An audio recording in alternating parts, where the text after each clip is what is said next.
Assalamualaikum warahmatullahi wabarakatuh. Perkenalkan, nama saya Lia Tahira Rusadi, NIM C1C020080. Di video kali ini saya akan menjelaskan tentang pajak penjualan barang mewah atau PPNBM. Berikut materinya. Adapun pengertian PPNBM atau pajak penjualan atas barang mewah ialah pajak yang dibebankan kepada produsen barang mewah atas kegiatan produksi atau impor barang tersebut. PPNBM biasanya dimasukkan ke dalam harga jual produk dan dibayarkan oleh konsumen atas transaksi pembelian produk. Dapat dikatakan bahwa PPNBM adalah pungutan wajib yang diserahkan kepada pemerintah atas transaksi pertama barang mewah. Artinya, penjualan barang bekas produk mewah tidak mengharuskan pihak terkait melakukan pembayaran PPNBM. Adapun karakteristik PPNBM yaitu: pertama, PPNBM adalah pungutan tambahan yang dikenakan pada barang mewah di samping pengenaan PPN. Kedua, PPNBM hanya dikenakan satu kali, yaitu pada saat impor atau penyerahan BKP yang tergolong mewah yang dilakukan pabrikan yang menghasilkan BKP yang tergolong mewah. Ketiga, tidak dapat dikreditkan untuk dapat mewujudkan tujuan pemberian beban pajak tambahan. Yang keempat, apabila BKP mewah diekspor, maka PPNBM yang dibayar berkaitan dengan perolehan BKP mewah yang berhubungan langsung dengan BKP dapat diminta kembali. Berikutnya ada dasar pengenaan PPNBM. Adapun dasar pengenaan PPNBM yaitu meliputi: pertama, harga jual produk termasuk biaya tambahan yang dikenakan oleh penjual. Yang kedua, nilai impor atau cukai impor, uang dari biaya masuk serta pungutan lainnya. Yang ketiga, nilai ekspor, semua biaya yang dibebankan oleh eksportir. Dan yang keempat, biaya penggantian atau termasuk biaya penyerahan, ekspor jasa kena pajak dan barang yang kena pajak. Mekanisme pengenaan PPNBM sedikit berbeda dengan PPN. Mekanisme pemungutan pajak penjualan atas barang mewah dilakukan dengan faktur pajak sebagaimana diisyaratkan dalam pungutan PPN. Hanya saja, bagi PPNBM tidak dikenal istilah pajak masukan, sehingga tidak dikenal sistem pengkreditan seperti dalam PPN. Lalu berikutnya, jenis barang mewah PPNBM.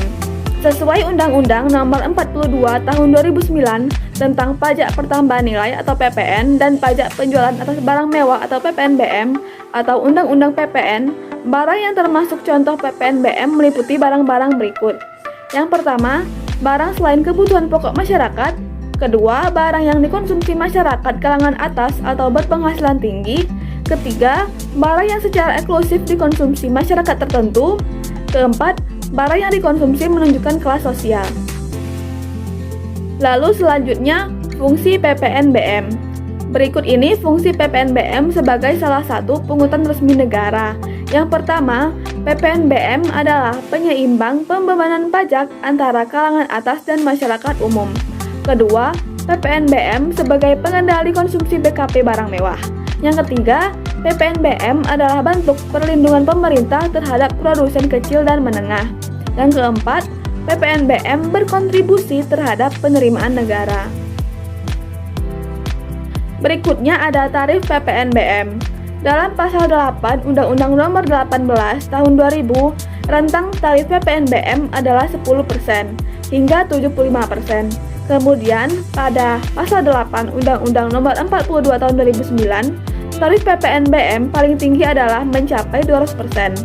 Meski demikian, untuk kegiatan konsumsi barang mewah di luar daerah pabean dikenai tarif sebesar 0%.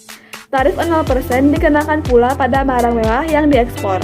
Wajib pajak bahkan dapat meminta kembali pembayaran pajak atas barang mewah yang diekspor atau direstitusi pajak apabila PPNBM terlanjur dibayar.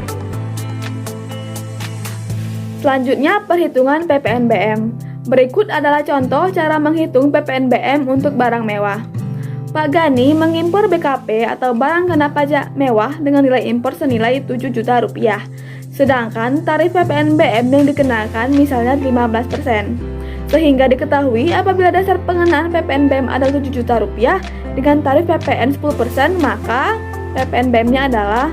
Adapun untuk penghitungan PPN-nya yaitu tarif PPN dikali dengan dasar pengenaan.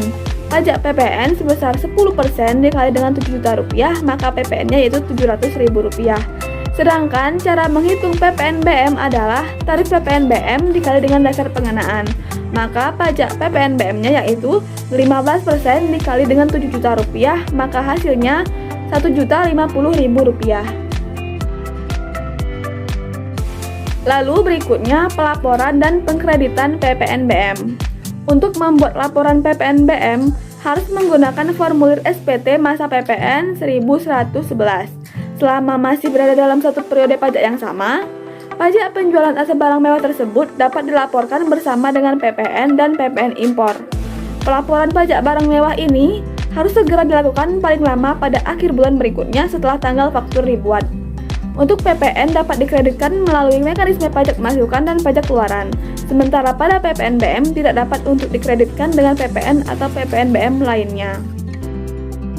Lalu yang terakhir, dampak PPNBM. Adapun dampak pengenaan tarif PPNBM di Indonesia yaitu 1. Penerimaan negara, yang mana PPNBM adalah sebuah sarana untuk mengamankan penerimaan negara. Kedua, mengendalikan konsumsi BKP. PPNBM adalah sebuah alat guna mengendalikan konsumsi BKP, contohnya adalah mobil. Yang ketiga, peningkatan penjualan mobil bekas. PPNBM, mobil yang dinilai tinggi dapat membuat sebagian konsumen beralih ke bursa mobil bekas yang bebas pajak dan harga lebih terjangkau. Yang keempat, kenaikan nilai saham mobil. Relaksasi PPNBM mobil yang sempat diberikan oleh pemerintah membuat nilai saham beberapa perusahaan otomotif mengalami kenaikan. Dan yang kelima, menurunkan emisi gas buang mobil. PPNBM adalah pajak yang tarifnya ditetapkan berdasarkan golongan jenis kendaraan dan emisi yang dihasilkannya. Sekian materi yang bisa saya sampaikan, lebih dan kurangnya mohon dimaafkan. Terima kasih. Wassalamualaikum warahmatullahi wabarakatuh.